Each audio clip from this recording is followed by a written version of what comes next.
শুভেচ্ছা সহ আমন্ত্রণ প্রত্যেককে। নিলয় গ্রিন ব্লক এটিএন সংলাপে আপনাদের সাথে আছি আমি আমিনুল মজলিস। দর্শক, আপনারা জানেন সমসাময়িক ও জনগুরুত্বপূর্ণ বিভিন্ন বিষয় নিয়ে আমাদের আলোচনা অনুষ্ঠান। ৫ আগস্ট পরবর্তী সময়ে দেশের বিভিন্ন ক্ষেত্রে যে পরিবর্তনের ইঙ্গিত, সেই জায়গায় রাজনীতির ক্ষেত্রেও একটা গুণগত পরিবর্তন প্রত্যাশা করা হয়েছিল। সেই পরিবর্তন কতটা হলো, বিশেষ করে রাজনৈতিক নেতাদের যে বক্তব্য, সেই বক্তব্যে কতটা সহনশীলতা কিংবা সহিষ্ণুতা আসলো, কতটা সংযত কিংবা অসংযত আচরণ হলো, এ নিয়ে নানা রকম যৌক্তিক ব্যাখ্যা রয়েছে, বিভিন্ন আলোচনা সমালোচনার জন্ম দিচ্ছে প্রতিনিয়তই। সেজন্যই আমাদের আজকের আলোচ্য বিষয় আমরা রেখেছি রাজনৈতিক বক্তব্য সংযত অসংযত। এ বিষয়ে আলাপ করবার জন্য স্টুডিওতে রয়েছেন দুজন সম্মানিত অতিথি। রয়েছেন বাংলাদেশ জাতীয়তাবাদী দল বিএনপি চেয়ারপারসনের উপদেষ্টা জনাব হাবিবুর রহমান হাবিব, রয়েছেন নায়েবে আমির হেফাজতে ইসলাম এবং নায়েবে আমির খেলাফত মজলিস মাওলানা আহমেদ আলী কাশেমি, এবং অনলাইনে আমাদের সাথে যুক্ত হবার কথা রয়েছে মেজর অবসরপ্রাপ্ত আমিন আহমেদ আফসারি, আহ্বায়ক জাতীয় সংস্কার জোট। দর্শক, আপনারাও আছেন এই আলোচনায় আমাদের সাথে। সরাসরি ফেসবুকে সম্প্রচারিত হচ্ছে, সেক্ষেত্রে facebook.com/ATN বাংলা অনলাইন এই লিঙ্কে ক্লিক করলে আপনারা অনুষ্ঠানটি দেখতে পাবেন। কথা না বাড়িয়ে আমরা চলে যাব মূল আলোচনায়, কিন্তু তার আগে দিনের শিরোনামগুলো একটু দেখে আসব।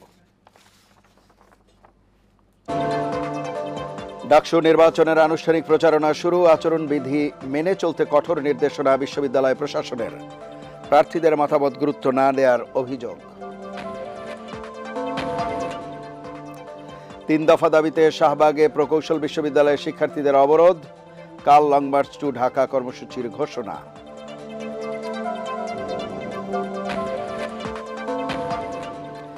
জুলাই গণ অভ্যুত্থান নিয়ে কটূক্তির অভিযোগে চেয়ারপারসনের উপদেষ্টা ফজলুর রহমানের প্রাথমিক সদস্য পদ ৩ মাসের জন্য স্থগিত করল বিএনপি।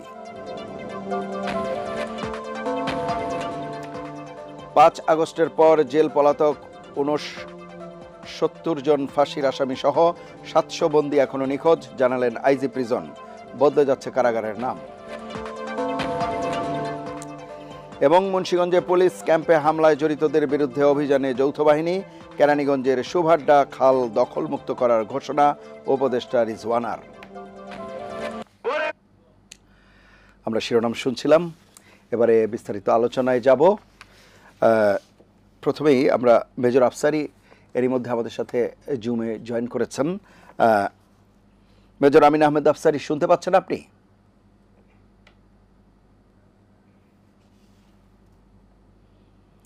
মেজর আমিন আহমেদ আফসারি, শুনতে পাচ্ছেন? আপনি বোধহয় মিউট করে রেখেছেন, একটু আনমিউট করবেন।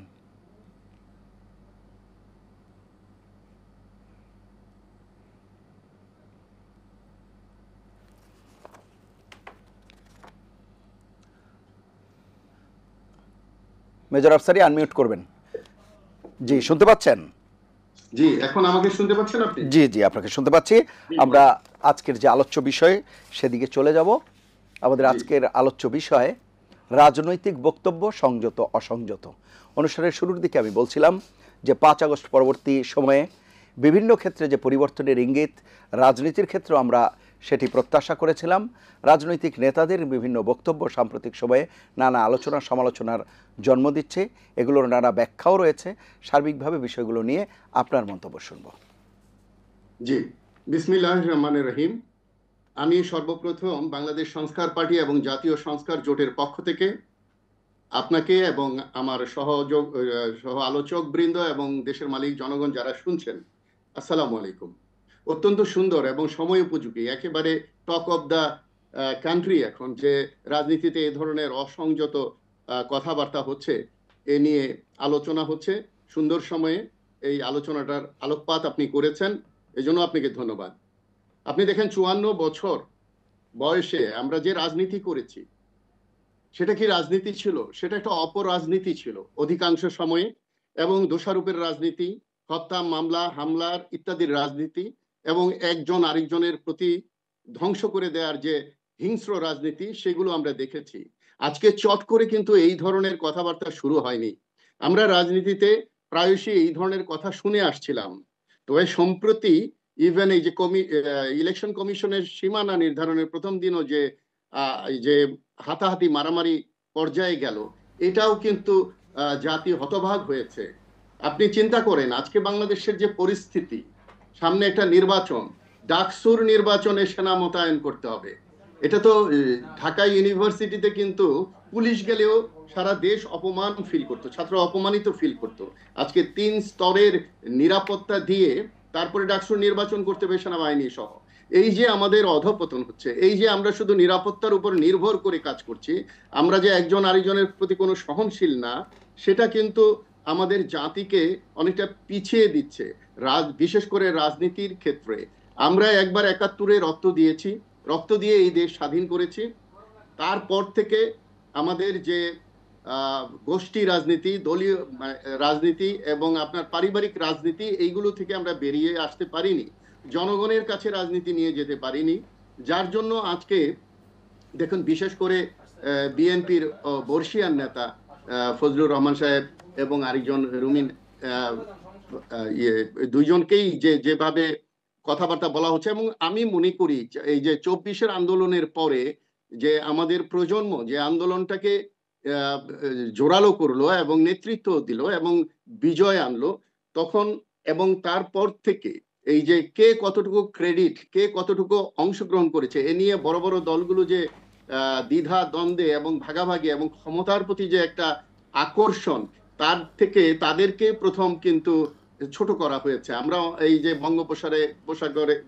বঙ্গোপসাগরে ভাসিয়ে দেওয়া, এটা করা, আজকে শুনলাম বস্তিতে চলে গেছে রাজনীতি। বস্তিতেও তো মানুষ থাকে ভাই, রাজনীতিবিদের মুখে কি এটা হয় যে বস্তিতে রাজনীতি, বস্তি থেকে রাজনীতি? বস্তিবাসী যারা, তারাও এই দেশের মালিক, তারাও এই দেশের জনগণ। সো আমরা বিশেষ করে আমি মনে করি ব্যক্তিগতভাবে, দলীয়ভাবে এবং আমাদের জোটবদ্ধভাবে আমরা দেখেছি যে বাংলাদেশে যত বড় বড় সমস্যা সব বড় বড় দলরাই করেছে। ছোট দল, বাম দল, এরা কিন্তু আচার আচরণে কখনো দেশের ক্ষতি বা সামাজিক ক্ষতি হয়নি। আপনি দেখেন আমাদের সামাজিকতায় গ্রামগঞ্জে একটা মুরব্বীদের বা বয়োজ্যেষ্ঠদের একটা সম্মান করা হতো। যখন স্থানীয় সরকারের নির্বাচনে মার্কা দিয়ে দেওয়া হলো, তারপর থেকে এই চাঁদাবাজি এবং এলাকায় দলীয় মাতব্বর, দলীয় নেতাদের করতলে একদম সিনিয়ররাও চলে গেলেন। আমি সেই দিন এক সিনিয়রকে জিজ্ঞেস করলাম, উনি টঙ্গীতে থাকেন, যে ভাই কেমন আছেন? আমার চেয়ে অনেক সিনিয়র। বললো ভাই ঘরে বন্দি আছি, ভালো নাই। কেন? বলে যে ভাই আমি যদি এই গল্লি দিয়ে হাঁটি, আগে তো যারা ইয়াং সিগারেট খেত লুকায় ফেলতো সিগারেট, এখন ধোঁয়াটা পারলে মুখে ছাড়ে। এই যে আমাদের অধপতন হয়েছে সামাজিক, সেটা রাজনৈতিক কারণে হয়েছে। আমরা একদিনে এই আচরণ পরিবর্তন করতে পারবো না। আমাদের এই আচরণ পরিবর্তন করতে গেলে পেশির রাজনীতি বাদ দিয়ে আমাদের নৈতিক এবং মেধা শক্তির রাজনীতিতে আনতে হবে, যেটা এই 24-এর পরে আমাদের আমাদের এটা সুযোগ হয়েছিল। এমনকি পিআর সিস্টেমে নির্বাচন করলেও আমি আসবো আবার, রেশারেশি থেকে আমরা মুক্তি হতে পারি। জি জি জি, আমি আপনার কাছে আসবো আবারও। করা হয়। জি জি, আমি রাজনৈতিক বক্তব্যের প্রসঙ্গে আপনার কাছে আবারও আসবো। আমি একটু শুনে আসি জনাব হাবিবুর রহমান হাবিবের কাছে। জি জনাব হাবিবুর রহমান হাবিব, যে বিষয়টি আজকে আমরা আলাপ করছিলাম, এবং আমরা যখন আলাপ করছি তখন আপনার দলেরই, আপনি যেমন চেয়ারপারসনের উপদেষ্টা, এরকম একজন উপদেষ্টা, ওনাকে 3 মাসের জন্য তার প্রাথমিক সদস্য পদ স্থগিত করা হয়েছে। নিঃসন্দেহে বলা যায় রাজনৈতিক বক্তব্য, বিভিন্ন রকম বক্তব্যের কারণে বিএনপি কি বিব্রত কিনা তার নেতাদের প্রতি, আপনার কাছে কি মনে হয়? আপনাকে ধন্যবাদ। আপনার এই এটিএন বাংলার অনুষ্ঠান যারা দেখছেন, সম্মানিত দর্শক শ্রোতাদের সশ্রদ্ধ সালাম, বিজ্ঞ দুজন আলোচককে আমার শুভেচ্ছা। বিএনপি সিদ্ধান্ত নিয়েছে দলের চেয়ারপারসনের উপদেষ্টা,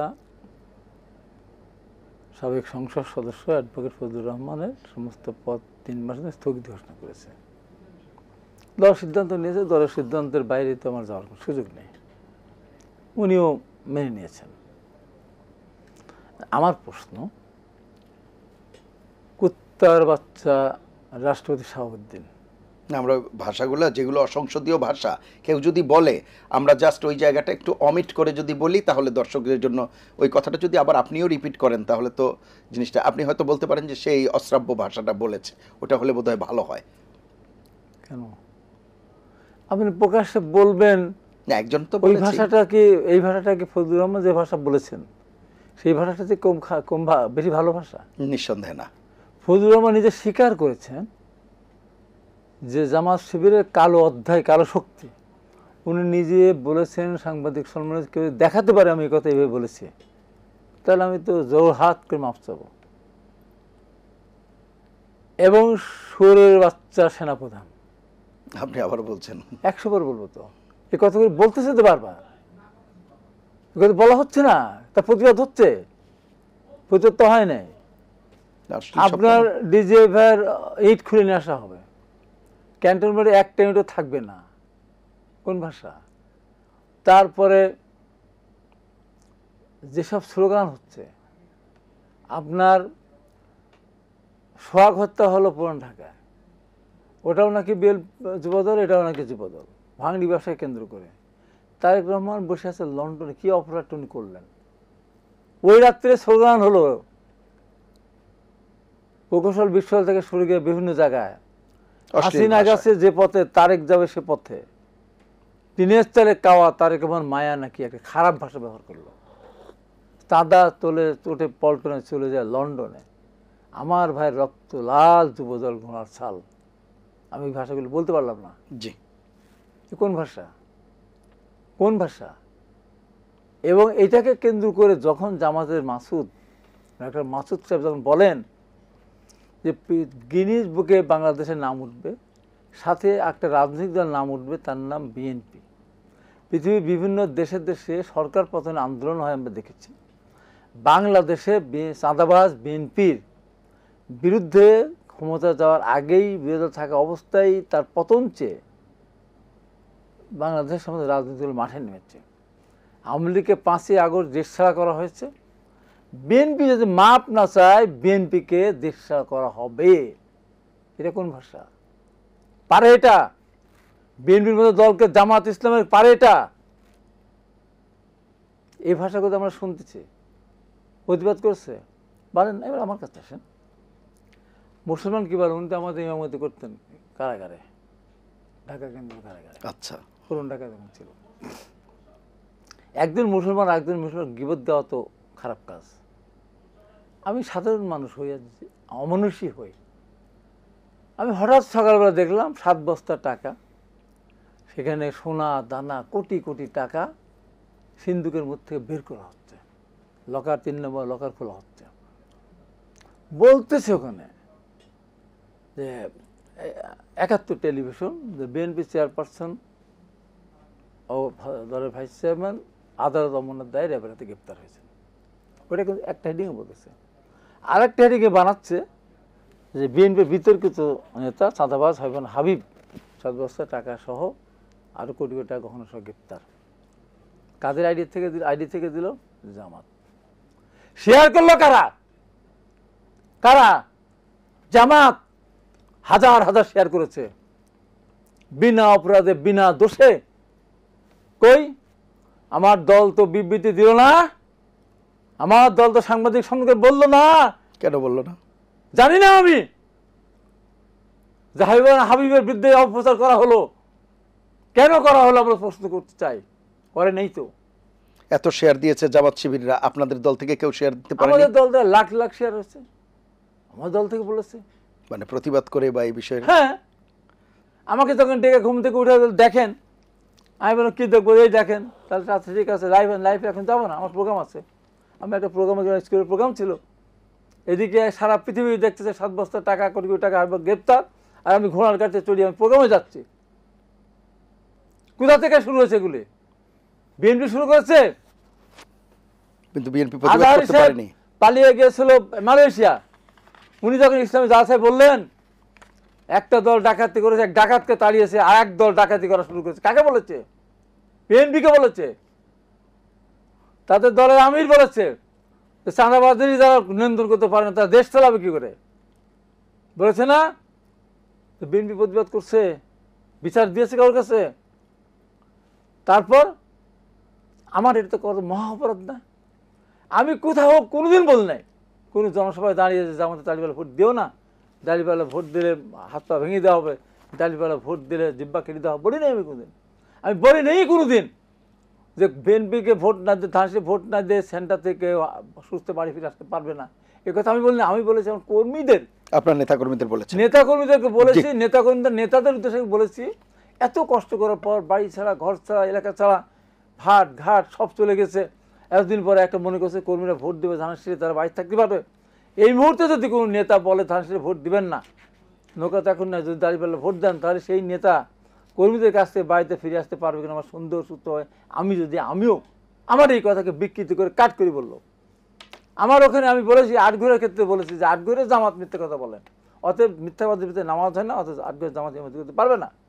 মিথ্যাবাদী আজান শুনে মসজিদে যাওয়া যাবে না, এরা মিথ্যা কথা বলে এরা আজান দিতে পারবে না। জানালো আমি নাকি মসজিদ বন্ধ করে দিতে চেয়েছি, আমি নাকি আজান বন্ধ করে দিতে বলেছি, আমি বলেছি, একদম পার্টিকুলারলি বলেছি আমার আটঘরিয়া। এবং সেখানে আমার কতজন মানুষকে আহত, গুলি করে আহত করে, কুপিয়ে আহত করে, নৃশংস টুপি মাথায় দিয়ে জামাতের আমির কোপাচ্ছে আমার কামরুলকে, রতনকে কোপালো, আসমিনকে গুলি করলো, মামুনকে কোপালো, আমার অফিস ভেঙে তছনছ। এই পৃথিবী সৃষ্টি হওয়ার পর 74 মোটরসাইকেল কেউ কোনো ভাঙে না, তছনছ করে মোটরসাইকেল ভেঙে দিয়েছে। পরে, হ্যাঁ ওই তো সেপ্টেম্বরে। তারপরে আপনার ওখানে ভেঙে ফেলেছে, নিজেদের অফিস জ্বালিয়ে দিয়ে কোরআন শরীফ পুড়িয়ে, আমাদের মিথ্যা, আমি সব ফুটেজ দিয়েছি। নিজের বোম ফাটিয়ে বললো, মসজিদ ইমাম বলে আমাদের মসজিদ আক্রমণ করেছে বিএনপি, আমরা প্রতিহত করে যাই, আমার অফিস ভেঙে দিয়ে আসলো, এতগুলো লোক আহত করলো। এইসব মাঝখানে এটুকু বলে দেখায় এই মিথ্যাবাদী, মহামিথ্যাবাদী তারা, যারা যারা লন্ডন সফল বৈঠকের পর আপনার ঐক্যমত্য কমিশন মিটিংয়ে সবাই এনসিপি পর্যন্ত গেল, জামাত গেল না, কেন গেল না? তারেক রহমান কি এমন যে তারেক রহমানের সাথে লন্ডনে বৈঠক করতে হবে প্রধান উপদেষ্টা? আহমেদ আলী কাসেমের কাছে আমি একটু শুনে আসবো। মাওলানা আহমেদ আলী কাসেম, আপনার বক্তব্য শুনবো। রাজনৈতিক নেতাদের যে সাম্প্রতিক সময়ের বক্তব্য, সে বিষয়ে আপনার মূল্যায়ন। বিসমিল্লাহির রহমানির রহিম। আপনাকে ধন্যবাদ আমার সহ আলোচক দুইজন, শ্রোতা সবাইকে ধন্যবাদ। আসলে বক্তব্য তো অনেকটাই শুরু হয়েছে। আফসারি সাহেব বেশ কিছু আলোচনার অবতারণা করছিলেন, সুন্দর। তো হাবিব ভাই যেগুলা বললেন, এগুলা অনেকগুলা ওনার ব্যক্তির সাথে সম্পৃক্ত আমি দেখতেছি আর কি, অনেকগুলা। এইগুলার ব্যাপারে তো আমাদের মন্তব্য করা খুব কঠিন। ওনার সাথে যে জায়গায় যেভাবে হয়েছে এবং ওনার অনেক বক্তব্যকে বিকৃত করা হয়েছে, সেটা কোন বক্তব্য উনি কীভাবে দিয়েছেন, বিকৃতটা কি হয়েছে, এটা উনি সবচেয়ে ভালো বলতে পারছেন, যার কারণে উনি যারা অডিয়েন্স ছিল তারাও হয়তো বলতে পারবে, উনি খুবের সাথে সেগুলো বলছেন। তো আলোচ্য বিষয় আপনি যেটা নির্ধারণ করেছেন যে রাজনৈতিক দলের নেতাদের উচিত হবে সংযত ভাষায় কথা বলা, এটাই মনে হয় যে সংযত হওয়া। আমরা এই জুলাই আগস্ট আন্দোলনের পরে আমাদের দেশে যে অবস্থাটা তৈরি হয়েছে, সেটা হলো যে এই আন্দোলনের মানে মেন কারা, মানে আমাদের দ্বারাতে আন্দোলন হয়েছে, আমরা এই আন্দোলনকে চিন্তাই করা, এই কৃতিত্ব নেওয়া নিয়ে বক্তব্য চলছে, বিভিন্ন বক্তব্য। এবং একটা হইলো যে এখানে সামনের সারিতে আমরা যেটা বাস্তব, সামনের সারিতে আমাদের ছাত্ররা ছিল, তারা এই আন্দোলন করছে। তবে এইটা কিন্তু সত্য কথা যে এই সরকারের প্রতি মানুষের যে একটা অসন্তুষ্ট, সরকারের প্রতি যে মানুষের অশ্রদ্ধা একটা ভাব, যে পারলে সুযোগ হইলেই সরকারের বিরুদ্ধে তারা সবাই মাঠে নামবে, এই যে একটা ভাব, এইটা কিন্তু তৈরি করার পিছনে এদেশের বিরোধী রাজনৈতিক দল যারা ছিল প্রত্যেকের তাদের সামর্থ্য অনুযায়ী এখানে কৃতিত্ব আছে। আমি মনে করি প্রত্যেকেই নিজের সামর্থ্য, বিএনপি বড় দল, ওনার সামর্থ্য অনুযায়ী করছে, জামাত তার সামর্থ্য অনুযায়ী করছে, অন্যান্য দল অথবা সামাজিক সংগঠন যারা দেশে বসবাস করে, হেফাজতে ইসলাম বলেন, তারাও করছে এটার সাথে। তো ওই আন্দোলনকে সাকসেস বা এই আন্দোলনকে সফল করার ক্ষেত্রে সকলের সহযোগিতা ছিল। এখন আমি মনে করি সবারই ছোটোখাটো অবদান ছিল। রাজনৈতিক দলগুলোর ওই সময় অবস্থান ছিল এটা যে আন্দোলন যেহেতু ছাত্ররা করতেছে, এইটাকে তারা ছাত্রদের আন্দোলন রেখেই তারা নিরাপদ দূরত্ব থেকেই তারা কাজটা করার চেষ্টা করছে। কিন্তু চূড়ান্ত ধাক্কা দেওয়ার সময় কিন্তু সবাই ছিল, এটা কিন্তু অবাস্তব না। চূড়ান্ত ধাক্কার সময় সবাই ছিল, ছাত্ররা আগে ছিল। আমি এইভাবে ব্যাখ্যা করি যে ছাত্ররা, ওদের বয়স কম, ওরা একটা কাজ করছে, সামনের সারিতে ছিল, এখানে আরও অনেক নাটক, অনেক ঘটনা ঘটছে, তাদেরকে বিভ্রান্ত করার চেষ্টা করছে। 5 জন ছাত্রকে ডিবি অফিসে ডাইকে নিয়ে তাদের মাধ্যমে তারা এই আন্দোলন প্রত্যাহারের একটা ঘোষণাও এখানে দেওয়া হয়েছে, কিন্তু ওরা এখান থেকে বাইর হয়ে আইসা ওরা এটাকে অস্বীকার করছে যে আমরা এটা করিনি। যাই হোক, আন্দোলন কন্টিনিউ হয়েছে, চূড়ান্ত একটা রেজাল্ট হয়েছে। এই দেশে মনে করেন গত 15-16 বছর কে কতটুক, অনেকেই তো কষ্ট করছে। বিএনপি বড় দল হিসেবে তাদের নেতাকর্মী সারা দেশে আছে, তারা জেল জুলুম, এটা শুরু হয়েছে তো আগের থেকে না। 2014-2015-তে উনি জেলে ছিলেন, ওই সময় কিন্তু আমার সাথে জেলে পরিচয়। ওই সময় যে আন্দোলন সংগ্রামটা হয়েছিল এবং ওই আন্দোলন সংগ্রাম অব্যাহত ছিল, এই সময় কিন্তু আমরা জেলে ছিলাম। তাহলে মানে ওরা ওদের ভাবে বিবেচনা করতেছে যে এই আন্দোলনটা শুধু আমরাই করছি। হ্যাঁ, আসলে এই 2 মাসের আন্দোলনে কিন্তু আওয়ামী লীগ পড়ে যাওয়ার মতো না। আন্দোলনটাকে দমন করে ফেলবো এই একটা ভাব কিন্তু ছিল। যাই হোক, 2 মাস না, হ্যাঁ 36 দিনই বলেন। তো এই আন্দোলনে তারা ভাবছিল যে আন্দোলনটা দমন করে ফেলতে পারবে। তারা তো এই দেশে অনেক আন্দোলন দমন করছে, হেফাজতে ইসলামকে তারা দমন করে ফেলছে, তাই না? এক রাত্রে সবাইকে করছে এখানে। আরও 2021-এ অনেক মানুষকে মারছে, দমন করছে। তো আন্দোলন দমন করার তার কৃতিত্ব আছে শেখ হাসিনা। তো এইটাকেও দমন করার যে একটা ছিল। তো এখন আমাদের কথা হলো যে বলেন যে ছাত্র জনতা সামনের সারিতে ছিল, সারা দেশ তাদের পিছনে ছিল, আওয়ামী লীগ গোরানা ছাড়া তারা সবাই পিছনে ছিল, তাদের শক্তি যোগাইছে, বিভিন্নভাবে তাদেরকে সাহায্য সহযোগিতা করছে। কিন্তু তারা কিন্তু এটা কিন্তু দিতে হবে আপনি, তারা কিন্তু বুক পাইতে দিচ্ছে, বুলেটের সামনে কিন্তু তারা ছিল। এই যে বুলেটের সামনে ছিল তাদের কৃতিত্ব, এটা তারা এই বয়সের মানুষে এটা তারা বেশি দাবি করতেই পারে, এটা আমি মনে করি। কিন্তু যখন মুরব্বীরা কথা বলেন, আমি মনে করি যে রাজনৈতিক দলের যে লিডারশিপে যারা আছেন তারা অবশ্যই তারা মুরব্বী।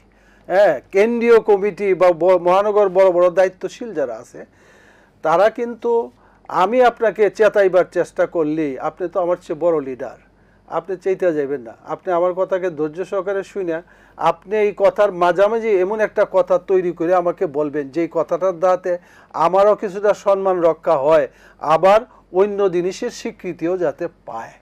এই জিনিসটা কিন্তু মনে করা উচিত। এখন আমাদের দেশের এই আন্দোলন সফল হওয়ার পরে এইটার বেশি আন্দোলনটা সফল হওয়ার পরে আমি একটা কথা বলি যে আন্দোলনকে রাখার, এই আন্দোলনকে সামাল দেওয়ার তো কোনো জুরি ছাত্রদের কাছে ছিল না।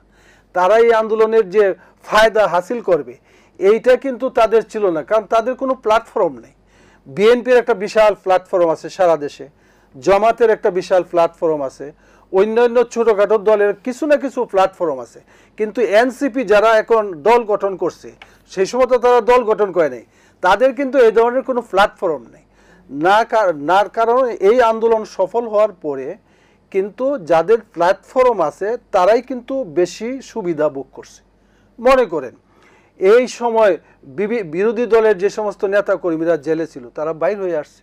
হ্যাঁ, বিরোধী দলের উপরে যে সমস্ত নাশকতা নিয়ে অন্যান্য মামলা মোকদ্দমায় তারা মানে দিনের পর দিন কোর্টে তাদেরকে দৌড়াইতে হয়েছে, এগুলোর থেকে তারা বেঁচে গেছে। তাহলে ওদের বিরুদ্ধে তো এত মামলা ছিল না। এখন এইটা তো স্বীকার করতে হবে যে আজকে এই দীর্ঘদিন এই আন্দোলন সফল হওয়ার পরে দেশনেত্রী খালেদা জিয়া বিদেশে চিকিৎসা লেগে গেছে। তারেক রহমানের মামলাগুলা একে একে, ওনার মামলাগুলা একে একে নিষ্পত্তি হওয়ার দিয়ে গেছে, উনি খালাস পাইয়া যাচ্ছেন এবং ফাঁসির আসামি ফাঁসি হয়ে যাবে, তাই না? তারাও বের হয়ে আসছে। এটা অনেক বিএনপিরও আসছে, জামাতেরও আসছে। তো তাদের ফাঁসির আসামি যাদের সাথে যারা ছিল ওদের ফাঁসি হয়ে গেছে, কিন্তু ওরা বিভিন্ন কারণে তাদের সময় গেছে বেশি। এখন এরা কিন্তু সবচেয়ে বেশি ফায়দা হয়েছে ওদের এই আন্দোলন সফল হওয়ার দ্বারাতে। এখন এই যে আমাদের এই নেতারা দেখি ওই ছোট ছেলেদের সাথে আমি লেগে যাই যে না, আন্দোলনের তো সফলতা আমাদের, তোমরা কয়দিন আন্দোলন করছো, আমরা 15 বছর করছি, তোমরা করছো 36 দিন। এই যে একটা ঝগড়া, এইগুলোর দ্বারাতে আমি মনে করি যে বড় চেয়ারে যারা বসে তাদের উচিত হবে যে সংযতভাবে এদেরকে যেভাবে বসে এদেরকে প্রতিপক্ষ বানায় যদি আমি ঝগড়া করি, আমি আমার বয়স 60, আমি যদি 25 বছরের একটা ছেলের সাথে আমি তর্কে লিপ্ত হয়ে যাই, তাহলে মানুষে যেন আমাকেই বলে যে আমি বোকা, যে আমি কেন তার সাথে তর্কে লিপ্ত হইলাম। এই জন্য আরেকটা জিনিস হলে এই বড়ত্বের কারণে যেই দল বড়, এখন তারা মনে করতেছে যে আমরা বড় দল, ক্ষমতায় এতদিন আওয়ামী লীগ ছিল, স্বাভাবিকভাবেই মানুষ মনে করবে যে এই পজিশনে এখন অন্য দলটাই এখন ক্ষমতায় আসবে। এই ক্ষমতায় আসার এটা মনোভাব নিয়ে যখন একজনকে আপনি নিজেকে ক্ষমতাসীনের কাছাকাছি এইভাবে যদি এইটা মনে নিয়ে যদি বক্তব্য, আমি কিন্তু তারেক রহমানের অনেক বক্তব্যকে আমি দেখি, উনি কিন্তু বলছেন যে এখন সামনের নির্বাচনকে খাটো করে দেখার কিছু নেই, বরং এইটা আমাদের জন্য অনেক চ্যালেঞ্জিং নির্বাচন হবে, তাই না? সব কথা হলো যে এই যে ল্যাঙ্গুয়েজগুলা যেগুলার কথা বলেন, এইগুলা কোনো রাজনৈতিক ল্যাঙ্গুয়েজ না, মানে রাজনৈতিক কোনো পরিভাষা ওনারা ব্যবহার করতেছেন। তো যাদের বয়স 25, তারা তো এখনো রাজনৈতিক ল্যাঙ্গুয়েজ আয়ত্তই করতে পারে নাই। আপনার বয়স 60, আপনি তো রাজনৈতিক ল্যাঙ্গুয়েজ আয়ত্ত করছেন দীর্ঘ সময়, আপনি একটু সেভাবে কথা বলেন। সেইভাবে তো আমরা অনেকের বক্তব্য তো সেভাবে পাচ্ছি না। অসংখ্য ধন্যবাদ। এইভাবে যে আমরা পাচ্ছি না, এইটাই হলো আমাদের সবচেয়ে বড়। আমি আবার আসবো আপনার কাছে, সেভাবে বক্তব্য দেওয়া উচিত। আমি একটু বিরতি নিয়ে আসি। প্রিয় দর্শক, নিলয় গ্রিন ব্লক এটিএন সংলাপে পর্যায়ে নিচ্ছি বিরতি, থাকুন আমাদের সঙ্গে।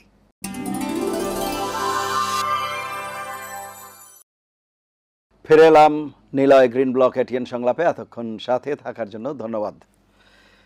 মেজর আমিন আহমেদ আফসারি। আমরা শুনছিলাম বিরতির আগে রাজনৈতিক বক্তব্য নিয়ে নানা আলোচনা সমালোচনার কথা।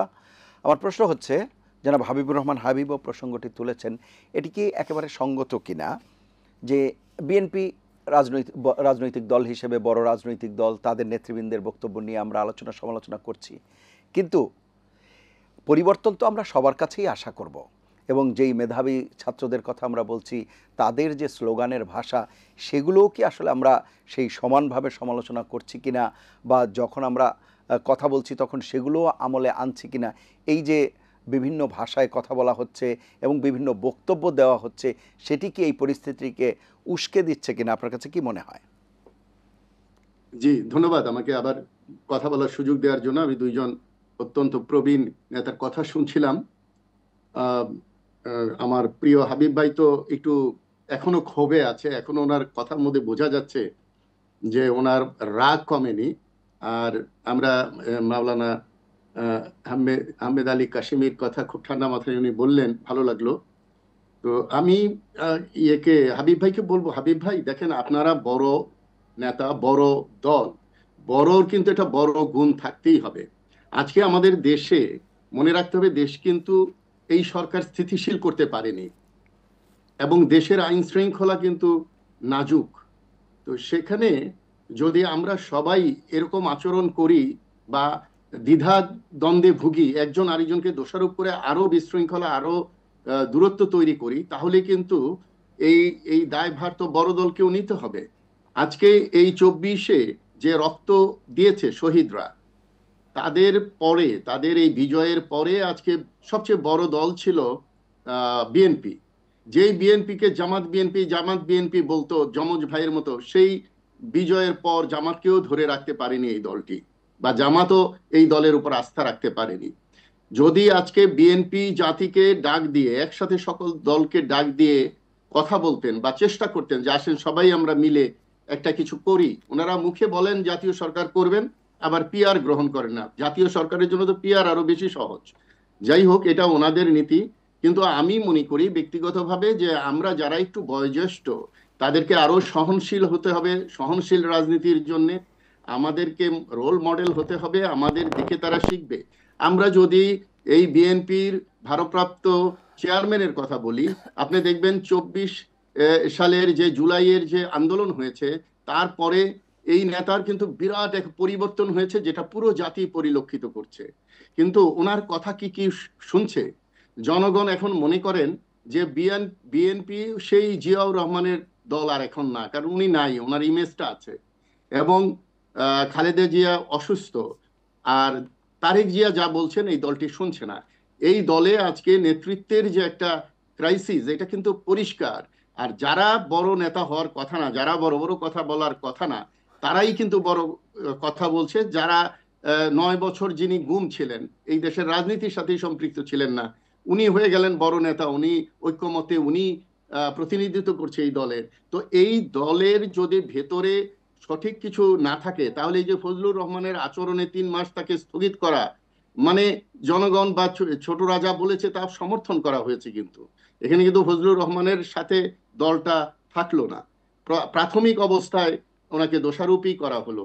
তো সুতরাং আমরা মনে করি আজকে যে পরিস্থিতি, যেই পরিস্থিতির কারণে এই এটিএন বাংলার মতো একটা টেলিভিশনে আমরা সংযত অসংযত রাজনীতির কথা বলছি 54-55 বছর পরে দেশে, এটা দুঃখজনক।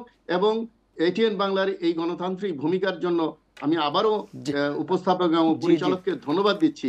আমিন আহমেদ আফসারী, আপনি কি বলবেন, আমি শুরুতে যে বিষয়টি বলছিলাম যে বিএনপির ব্যাপারটি তো আপনি বললেনই, কিন্তু অপরাপর রাজনৈতিক দল যারা রয়েছে তাদেরও কি দায়িত্বশীলতার ক্ষেত্রে সেই সমান গুরুত্ব দেওয়া উচিত কিনা, আপনার কাছে কি মনে হয়? অবশ্যই অবশ্যই। আজকে দেখেন, আপনারা খুব খেয়াল করে দেখেন, এনসিপি তৈরি হয়েছে কিন্তু আন্দোলনের 6 মাস পরে। বিএনপি সঠিক ভূমিকা পালন করলে হয়তো এই দলটা হতো না, আমরা যা বুঝি। দ্বিতীয়ত হলো, বিএনপির পরে যেই দলগুলো আছে তারাও এখন জাতীয় ঐক্যের জন্য ডাক দেওয়ার কোনো ভাব আমরা দেখি নাই, আশা ভরসা পাচ্ছি না, যার জন্য আমরা একটা ছোট্ট দল করেছি।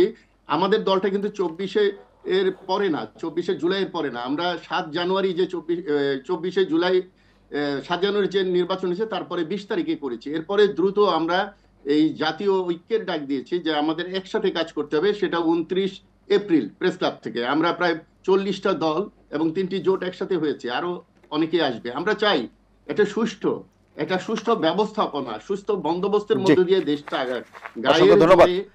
তার মানে আপনার বক্তব্য একেবারে স্পষ্ট যে কেবলমাত্র বিএনপি নয়, এই দায় অন্যান্য রাজনৈতিক দলগুলোকেও নিতে হবে এবং তাদের এই দায় আজকে যে সরকার, এই সরকারকেও নিতে হবে। আপনি দেখেন, এই সরকার থাকা অবস্থায় এই যে ধরে নিলাম ছোটরা যেভাবে কথা বলছে, যেভাবে স্লোগান দিচ্ছে, না, এখন যদি একটি প্রতিষ্ঠান সম্পর্কে বলা হয়, মেজর আফসারী আপনি জানেন খুব ভালো করে, একটি প্রতিষ্ঠান সম্পর্কে যখন বলা হয় যে প্রতিষ্ঠানের হেডকোয়ার্টার উড়িয়ে দেওয়া হবে, কিংবা প্রতিষ্ঠান প্রধানকে যখন বিভিন্ন ভাষায় অশ্রাব্য ভাষায় গালাগালাজ করা হয়, সেই বিষয়গুলো তো নিঃসন্দেহে সমর্থনযোগ্য নয়।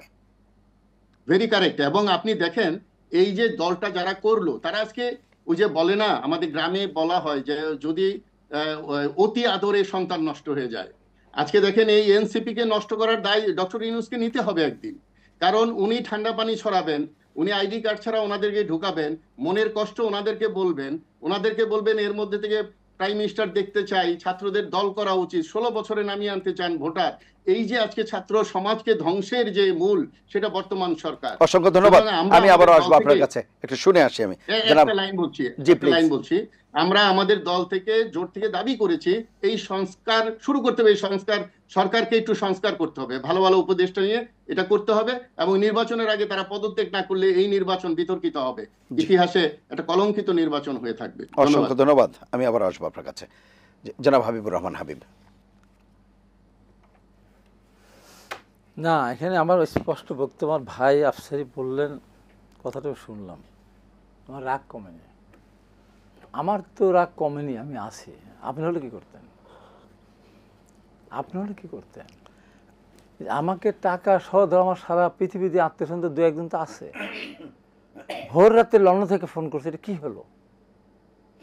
আমেরিকা থেকে ফোন, বিভিন্ন জায়গায় ফোন করছে আত্মীয় স্বজন। তো আমি যদি আমার একটু দোষ থাকতো, তাহলে অনেকে তো আত্মহত্যা করে ফেলতো, অথবা হার্ট অ্যাটাকে মারাও যেতে পারতো। এত বড় ঘটনা। না, আপনার নাক তো এত দুর্বল নয়, আপনি তো হ্যাঁ, অনেক ঘাত প্রতিঘাত সহ্য করেছেন। আমার লোকজনেরও আছে বলিতে, এত বড় মিথ্যা কথা, যতগুলো সবগুলো মিথ্যা, একটাও সত্যি না। একের পর এক মিথ্যা কথা বলে তারা কাট করতে, 5 মিনিটের বক্তৃতা 10 সেকেন্ড দেখাচ্ছে। না হাই ভাই, আপনার কিছু কি মনে হয় কিনা? আপনার বক্তব্য একেবারে স্পষ্ট, আপনি বলেছেন যে আপনার 5 মিনিটের বক্তব্য কাট করা হয়েছে, ইভেন আমাদের যে ফজলুর রহমান সাহেব উনিও বলেছেন যে তার খণ্ডিত, উনি বলেছেন যে আমি খণ্ডিত, উনি বলেছেন, এটা বলিনি আমি। একটু বলছি আপনাদের ব্যাপারে, মানে আপনারা কি এটা চিন্তা করতে পারছেন কিনা যে এই বক্তব্যগুলো আপনারা যেভাবে দিচ্ছেন, সেটিকে যদি আরেকটু অন্যভাবে দেয়া যেত, যাতে করে আপনাদের আর এই ব্যাখ্যাই যেতে না হয় যে আমি এমনটা বলেছিলাম কিন্তু এখন এমনটা উপস্থাপিত হয়েছে। আপনার কাছে কি মনে হয় কিনা সেই জায়গাতে? কেন মনে হবে? আমি যাচ্ছি 3 নম্বর আমাদের পাবনা 3-এর প্রার্থী 2 বাড়িটা 3-এ দিয়েছেন আমাদের চেয়ারম্যান সাহেব। সেখানে একজন স্বতন্ত্র প্রার্থী ধানের ভোট চেয়ে বেড়াচ্ছে। তাকে বললাম তুমি এটা কি করতেছো? হ্যাঁ, সেটা আপনাদের দলেরই? হ্যাঁ, রাজা। তো রাজাকে বললো ভাই, আমি না, ভোট তো শেষ পর্যন্ত তুমি করতে হবে। এইটা উদাহরণ হিসাবে দিয়ে আমি ঘরের মধ্যে আমার সম্মান অনুষ্ঠান 20-25 দিন লোকজন, তার সামনে কী ভাষা বলবো যে এত কষ্টে পরে একটা নির্বাচন আসতেছে, মনে করতেছে কর্মীরা ভোট দিতে পারলে বাড়ি থাকতে পারবে। এই মুহূর্তে কোন নেতা যদি বলেন ধানের ভোট দিও না, নৌকা তো নাই, দাঁড়িপাল্লে ভোট দাও, তাহলে সেই নেতা কর্মীদের কাছ থেকে বাড়িতে সুস্থ ফিরে আসতে পারবেন কিনা আমার সুন্দর, আমি যদি বলি তাও আমি আর কি ভাষা বলবো?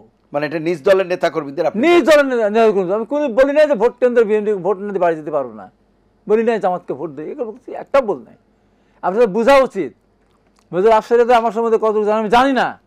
এই দেশটা গড়ার সাথে আমরা জড়িত, আহত হয়েছি, বারবার টাকে তলা পিষ্ট হয়েছে, মার খেয়েছে, বছর বছর হাসপাতালে দেখেছি, জেলে গিয়েছি। একদিনে হাবিবের সৃষ্টি হয় নাই, একদিনে ফজলুর রহমান সৃষ্টি হয়নি। ফজলুর রহমান ঢাকা বিশ্ববিদ্যালয়ে বক্তৃতা করতো, গাছের পাতাটা যেটা পড়ে দেওয়ার কথা, এখনই গাছের পাতাটা বলতো এই গা আল্লাহ আমাকে পাতা এখনই ঝরাও না, ফজলুর বক্তৃতা আমি শুনি।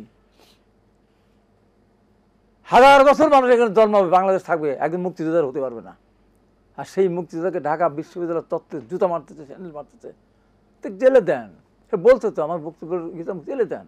স্যার বাড়ির সামনে মব সৃষ্টি করে কোনো মায়ের সন্তান তারা না, একটা মেয়ে মানুষ স্লোগান দিচ্ছে চ স, এই সমস্ত কথা আমরা উচ্চারণও করি না, এর স্লোগান হলে গুলি।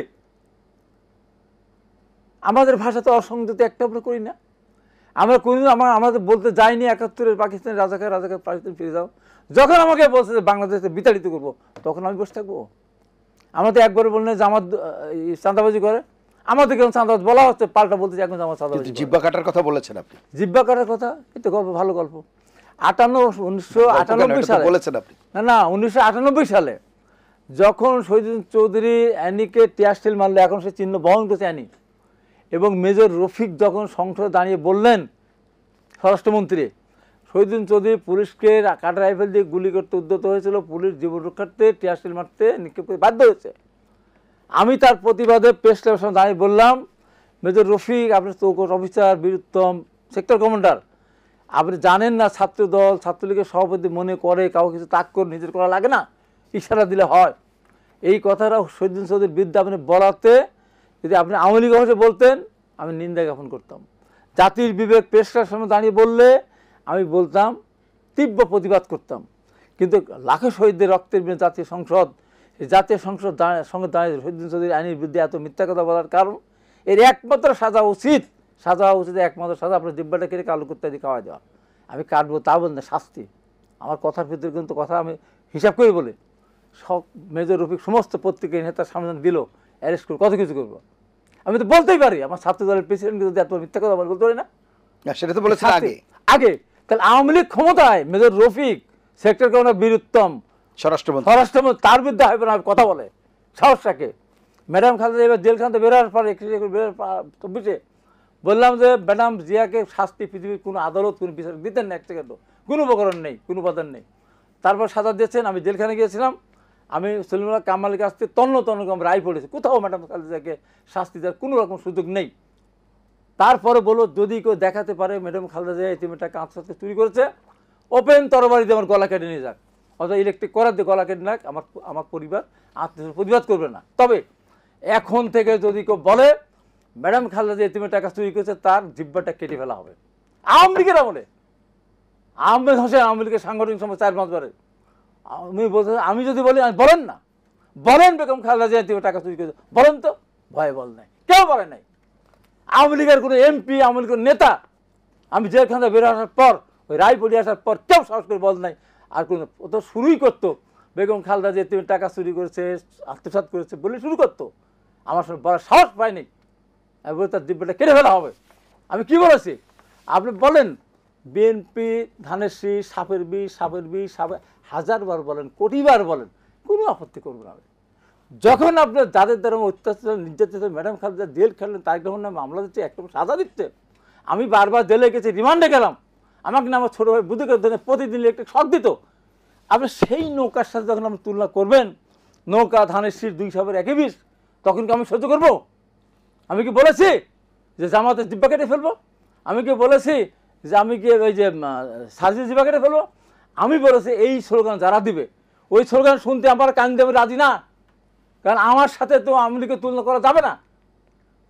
যাদের বিচার হচ্ছে ইয়ে কি ওটা কি বলে, আন্তর্জাতিক অপরাধ ট্রাইব্যুনাল, আপনার সেই নৌকার সাথে আমাকে তুলনা করবেন?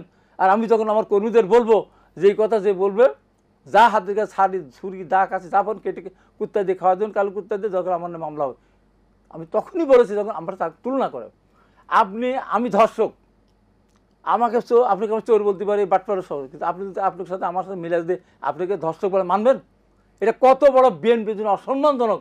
আজকে নৌকা প্রতীকের সাথে আপনি ধানের শীষের প্রতীক, নৌকা ধানের শীষ দুই হিসাবের একই বিষ, আর স্লোগান নেই, আর স্লোগান নেই না। এখন তো প্রতিনিয়ত এই স্লোগান কেন দিবেন? না, এই স্লোগানের ব্যাপারটি শুধু নয়, আওয়ামী লীগের সাথে তো বিএনপিকে অনেকেই কম্পেয়ার করছে। একটা বড় বিএনপি আওয়ামী লীগের সাথে তুলনা কোনো জায়গায় করতে যায়নি। বিএনপি কারুর বিরুদ্ধে কোনো কথা বল না, বিএনপির কোনো নেতা বল নাই। তারেক রহমান, মহান তারেক রহমান বলবো আমি আজকে, এই জন্য কেউ যেন হাট না হয়। ফজলুর রহমান 18 বছর ধরে বিএনপি করে, যখন আব্দুল হামিদ তাকে বাড়িতে যেতে দিত না, তার এলাকায় গেলে লোক ধরে যেত, যখন মায়ের কোলে ঘুমাচ্ছে অনেকে, বাবার সাথে যারা হাটবাজার করে ঘুমিয়েছে শান্তিতে গেছে, তখন ফজলুর রহমান আওয়ামী লীগের চোখে চোখ রেখে কথা বলেছে, চোখে চোখ রেখে কথা বলেছে। অনেকেই বলে নাই, বলার সাহস পায় নাই। আর আজকে তারা ফজলুর রহমানের বিরুদ্ধে, ফজলুর রহমানকে দল থেকে বহিষ্কারের কথা বললো, আমাকে দল থেকে বহিষ্কারের কথা বললো। কই, আমি যখন বলেছি ম্যাডাম খালেদা জিয়ার বিদেশে চিকিৎসা পাঠান, যতদিন ফিরে না আসবেন ততদিন জেলে থাকবো, ওই ফিরে না আসেন তার জন্য শাস্তি মৃত্যুদণ্ড হয়, ফাঁসির রশিদ নিয়ে গলায় ঝুলে মৃত্যুবরণ করতো, দেশের জন্য কলঙ্কিত নয়। ম্যাডাম খালেদার মতো মানুষ বিদেশে চিকিৎসা নিতে না পারার ক্ষতি হয়ে যায়। কই, যখন বলেছি ম্যাডাম খালেদার জন্য আমি আমার লিভার দিয়ে দেবো, আমার নাহলে আমার আরও 3 ভাই আছে নাম বলে তাদের লিভার দেবো, কই তখন কেস করতে ছিল। এই যে তখন ঢাকা বিশ্ববিদ্যালয় ছাত্রদল কমিটি দিল, আরে ছাত্রদল কমিটি দিল, স্বাধীনতার পক্ষের দল, দলের সংগঠন ছাত্রদল, সেই ছাত্রদল কমিটি হল কমিটি দিল। সেদিন ঢাকা বিশ্ববিদ্যালয় মিছিল বের হলো, ছাত্রদল কমিটি বাতিল করতে হবে। কেন? ছাত্রদল 90 ডাকসুতে ছিল, একসাথে আমি ছাত্রলীগের প্রেসিডেন্ট ছিলাম, একসাথে আন্দোলন করেছি। ওই ডাকসু আমানুল্লাহ, আমান খাইল, খোকন আব্দুল আলমরা ছিল, মিলনরা ছিল, সবাই মিলে আমরা পতন ঘটিয়েছিলাম।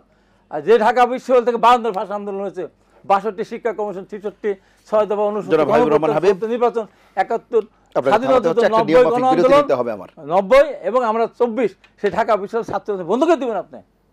জি, আমরা এই বিষয়ে আরো শুনবো, একটা বিরতি নিয়ে আসি। প্রিয় দর্শক, নিলয় গ্রিন ব্লক এটিএন সংলাপে পর্যায়ে নিচ্ছি বিরতি, থাকুন আমাদের সঙ্গেই।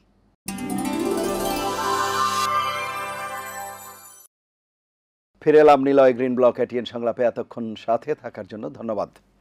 মাওলানা আহমেদ আলী কাশেমি, যে আলোচনায় আমরা ছিলাম, এই যে আমরা বলছি যে 24 পরবর্তী রাজনৈতিক দলগুলোর মধ্যে যে বিভেদ, সেটি আসলে পুরো রাজনৈতিক ব্যবস্থাকে কোন দিকে নিয়ে যাবে। কারণ এরাই তো 24 পূর্ববর্তী সময়ে, 24 আগস্ট পূর্ববর্তী সময়ে, তখন দেখা গেছে যে একাট্টা হয়ে স্বৈরাচারের বিরুদ্ধে আন্দোলন করেছে। এখন হয়তো তাদের মতের অমিল থাকবে, কিন্তু শত্রু ভাবাপন্ন যে মনোভাব, সেটি কি রাজনীতির জন্য সুখকর? না, অবশ্যই এই শত্রু ভাবাপন্ন করা তো ঠিক না। যে বক্তব্যে তো সেটি প্রকাশ পাচ্ছে একে অপরের বক্তব্যে। আফসারি সাহেব একটা কথা বলছিলেন, তার কথার সূত্র ধরে আমি বলি যে এই আগস্ট বিপ্লব বা আগস্ট অভ্যুত্থানের পরে উনি যেটা বলার চেষ্টা করছেন যে বড় দলগুলা তারা দায়িত্বশীলতার পরিচয় কম দিয়েছে। আচ্ছা, কারণ উনি বলেন যে এনসিপি নামক সংগঠনটা হয়েছে অন্তত 6 মাস পরে, আর এরা এখন একটাই যে কোনো কিছু কেউ বললে এটার প্রতিবাদে কয়েকজন নেমে পড়ে এবং সেখানে অশ্লীল ভাষায় করে কথা বলে, এগুলো তো ঠিক না, এবং কারো বাড়ির সামনে। তবে ওই যে আমি হাবিবুর রহমান ভাইয়ের কথা বলবো, যে উনি যেভাবে বলতেছেন যে আপনার এই যে কথাগুলো বলছেন আপনি, যে এগুলা করলে আমার বিরুদ্ধে এইভাবে বললে এরপরে কি আমি এগুলা বলতে পারি কিনা, সেটা উনিই বলুক। যে আসলে যদি একজনে আমার বিরুদ্ধে ডাহা মিথ্যা কথা বললো, কিন্তু এইটার জন্য কি আইন আমি হাতে নিতে পারি কিনা, বা আইন হাতে নেওয়ার জন্য কাউকে আমি নির্দেশ দিতে পারি কিনা, এই উনি সরাসরি কেটে ফেলবে বলেন নাই, উনি বলছে যে কাটা দরকার, হ্যাঁ বা কেটে ফেলা দরকার। নির্দেশ দেওয়া বা ইয়া করা, এগুলোর দ্বারাতে হয় কি বিশৃঙ্খলা বাড়বে। দেখেন যদি আপনি দুইজনে ঝগড়া করতেছি, আমরা ঝগড়াটা যদি আমরা তারাই দিবে, তাও তার ছেড়ে বড় হয়ে গেল। বিএনপি কে দেশ থেকে যদি কেউ তাড়াইয়া দিতে চায়, বিএনপি তো এই দেশ থেকে বেশি আসে নাই, কেউ তাড়াইয়া দিতে বললেই তো আর বিএনপি তাড়াইয়া যাবে না, বললে দিবে, এটা বাঁচবে না। সুতরাং দায়িত্বশীল না কাটে নাই, দায়িত্বশীল ব্যক্তি কোনোদিন বলতে পারে না। বলবেন কেন? জিহ্বার কথা কেন বলবেন? না না, কেন বলবেন? কেন বলবেন? আরেকটার সাথে কেন বলবেন? আপনি যদি পারেন কেন বললো, কেন বলবেন? আমার সাথে কেন তুলনা? তাহলে আপনাকে যদি বলে থাকে তাহলে আপনি সেই জন্য আপনি বলেন, কিন্তু আপনি এটা বলাও ঠিক হবে না। কোনটা ঠিক? এটা বলা মোটেও ঠিক হবে না। আমাকে ওটা বলা ঠিক। এই জন্য শুনেন, যেই কারণে আপনি বলেন, অথবা এই যে নাম কি ফজলুর রহমান, আপনাদের বিরুদ্ধে অনেক কথা হচ্ছে। কেন বিএনপি সব নেতাদের বিরুদ্ধে কথা বলা হচ্ছে না? বিএনপির সব নেতাদের বিরুদ্ধে বলা হচ্ছে না কেন? আপনারা বলতেছেন আপনারা আপনাদের কথাকে সংযত করেন নাই, যার কারণে ছেলেরাও তাদের কথা তো সংযত করার প্রশ্নই আসে। ওরা তো সংযত কথা বলতে জানে, ওরা তো ছেলেরা। আমি বলেন না আপনি কথা বলবেন কেন? আপনার কথা বলার সময় এইটাই তো আপনার বড় দোষ হলো, এটা যে আপনি আরেকজনকে কথা বলতে দিতেছেন না। নিজের মধ্যে গণতন্ত্রের কোনো চর্চা নাই, নিজে গণতন্ত্রের চর্চা করেন, গণতন্ত্রের চর্চা করেন। আপনি আরেকজনের কথা বলার সময় আপনি মুঠেও কথা বলতে পারেন না। আপনার কথা এমন, আমার কথা না, আপনার কথা কোনো আক্রমণ না, আমার কথা কোনো আক্রমণ না। দর্শকরা দেখতেছে আমি আক্রমণ করতেছি না। আপনি এই জন্যই আপনার বিরুদ্ধে এই ধরনের কথা বলা হয়। 10,000 টকশো করছে, সুতরাং বলতে পারেন 10,000 টকশো কি করছেন না করছেন সেটা জানার দরকার নাই। আজকে টকশোতে আপনি কি বলতেছেন এইটা দর্শক দেখবেন। আমি যেটা বলতে, সুতরাং আপনি যদি কাউকে একজনে যদি গান গায় তো আরেকজনে বাদ্য বাজাতে পারে, একজনে গান গাইতে আরেকজনে বাদ্য বাজাবে। সুতরাং আপনি গান গাওয়া যদি বন্ধ করেন দেখবেন যে বাদ্য বাজানো বন্ধ হয়ে যাবে। সুতরাং আমি যদি সংযত হই তাহলে আমার প্রতিপক্ষ ধর্ষণ করছেন কেমন সহ্য করতে পারেন, আপনি প্রমাণ করবেন, লিখে দিন। আমাকে প্রমাণ করতে পারছেন? আপনি একটা প্রমাণ না, আমারটা প্রমাণ করতে পারছেন? আপনি একটা প্রমাণ করতে না পারেন নাই তো। আপনি তো বায়বীয় যুদ্ধ করতেছেন, মানে কে করলো আপনার বিরুদ্ধে? আমি যদি বায়বীয় যুদ্ধ করে তো লাভ নাই। আর এই জন্য আপনার বিরুদ্ধে হবে এটা, আপনার সাথে কিন্তু আপনি দ্বন্দ্বে জড়াই নাই, কিন্তু আপনি আমার সাথে দ্বন্দ্ব জড়াই গেলেন, বুঝা গেল আপনি একজন দ্বন্দ্ব সৃষ্টি করার মতো পারেন। আপনি মনে করেন বিএনপির ভাইস চেয়ারম্যান হয়েছেন দেখে আপনি মনে করেন দেশের আগামী দিনের ভাইস প্রেসিডেন্ট হয়ে যাবেন, এটা মনে করার কোনো কারণ নাই। কথা বুঝছেন? তারেক জিয়া বহিষ্কার করতে পারে আপনার দল, আপনার লেগাম টানতে যদি দল না পারে তাহলে স্থগিত করবে, বহিষ্কার করবে। আর যদি আপনার লেগাম টানতে পারে দল তাহলে আপনার দল বুঝবে, আমি তো এটা বুঝবো না। বিএনপির লোক জীবন দিচ্ছে, আর মেসে জীবন দেয় নাই? অনেক বেশি জীবন দিচ্ছে। হ্যাঁ, কে জীবন দিচ্ছে? কয়জনের কথা শুনবেন আপনি? কয়জনের কথা শুনবেন? কয়জনের কথা শুনবেন আপনি? আপনি কয়জনের কথা শুনবেন? আপনি তো খামাখা ঝগড়া করেন। আপনি অনেকে জুলাইয়ের আগে অনেকে দিছে, আপনি বাংলাদেশে ছিলেন, অনেকে দিছে, বহুত মানুষের দেখছেন আপনার হেফাজতের লোকেরা জীবন দেয় নাই, আমার ছেলেকে গুম করে নিছে, আপনি জানেন? হেফাজতের জীবন দিছে, হেফাজত জীবন দিছে, তাহলে দেয় না কেন? হেফাজত 21 জীবন দিছে। শুনেন ভাই, একটা সংযত আর অসংযতর কথা আলোচনা হচ্ছে। সুতরাং আমি মনে করি আমাদের আলোচনা সংযত অবস্থা থাকা দরকার। আমি কথা বললে আমাকেই কথা বলতে দিতে হবে, আপনি বলার সময় আপনাকেই কথা বলতে দিতে হবে। সেই সময় আপনার অধিকার আমি খর্ব করতে পারি না, সুতরাং আপনিও এটা করতে পারেন না। সুতরাং সব জায়গায় যদি সংযত থাকেন, ঝগড়া তো ওই সমস্ত মানুষের লোকই বেশি হয় যারা ঝগড়াটে হয়। জি জি, আমি মেজর আফসারি, আমরা শেষের দিকে অনুষ্ঠানের এই যে আমাদের যে আলোচনা, যে সংযত এবং অসংযত যে বক্তব্যের কথা বলছি, সেই জায়গায় পরিস্থিতি নিরসনের জন্য বা এই পরিস্থিতি থেকে উত্তরণের জন্য কি করা প্রয়োজন বলে মনে করেন?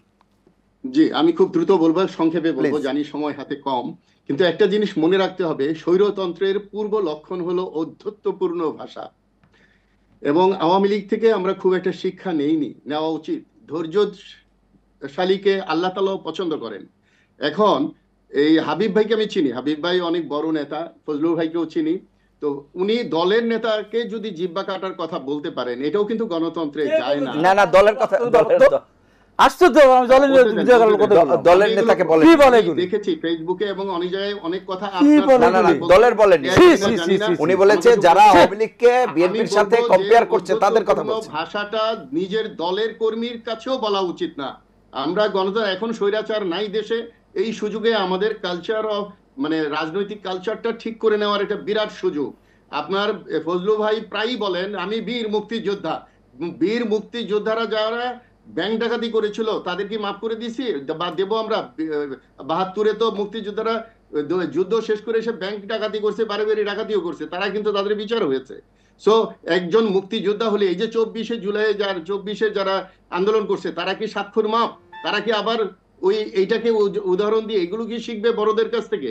সুতরাং কাশেমি ভাই যেভাবে কথা বলেছে, আমি বলতে চাই এটিএন বাংলা আজকে যেই উদ্দেশ্যে এই টকশোটা করেছেন, এবং আমাদের টকশোর কালচারও পরিবর্তন হওয়া উচিত।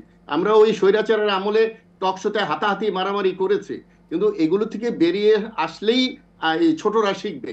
আজকে এই এনসিপি কেও তুলনা করা হচ্ছে বিএনপির সাথে, বিএনপিরাই করছে। তারা এক বেঞ্চে বসেন, একসাথে টকশো করেন, একসাথে ওই ইয়েতে যান, ঐক্যমতে যান, সব জায়গায় না না, এনসিপি তো একটা রাজনৈতিক দল। দ্রুত রাজনৈতিক দল কথা বলে সাগরে ফেলে দিবেন, এই করবেন, ভাসিয়ে দিবেন, নানা রকম কথা বলে তাদেরকে কিন্তু উপরে তোলা আনা হয়েছে।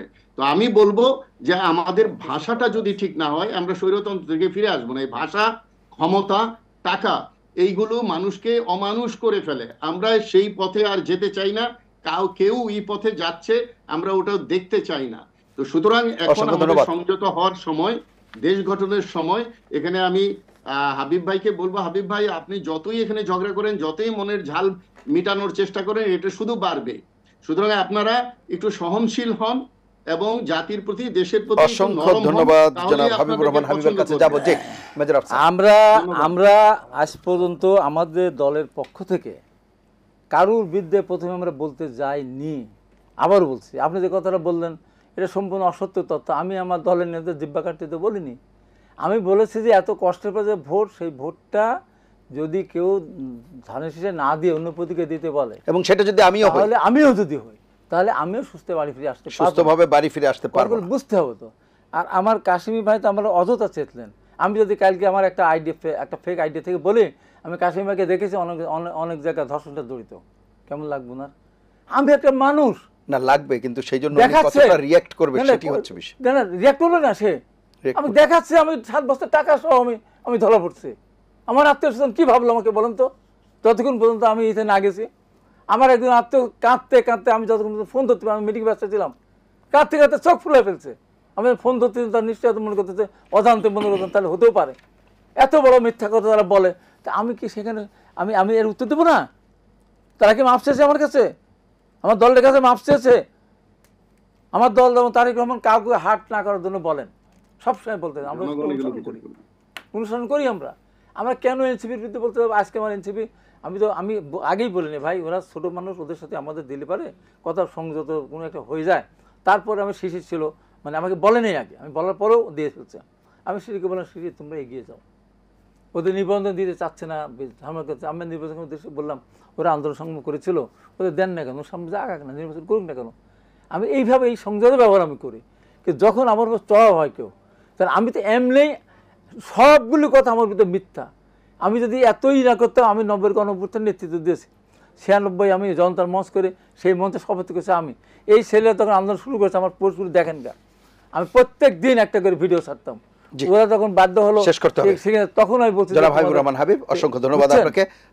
মাওলানা কাশেমি, শেষ করব আমি যদি বলতে চাই যে অসংযত কথা যত বড় নেতাই হোক বইলা সে দেশে পার পাবে না। আমি দেখতেছি এই অভ্যুত্থানের পরে অনেক নেতারা বিভিন্নভাবে অনুকম্পা পাওয়ার জন্য কেউ মৌলবাদের বিরুদ্ধে বলতেছে, কেউ শরিয়া আইনে বিশ্বাস করে না বলতেছে। এইগুলা কিন্তু জনগণ মানবে না। আবার শরীয়ত যারা মানে তাদের কাছে কিন্তু তারা ফিরে আসে, বিভিন্ন সময় যায় তাদের কাছে। এজন্য আমরা মনে করি যে আপনি যত বড় নেতাই হোক, আপনার আচরণ সংযত হতে হবে।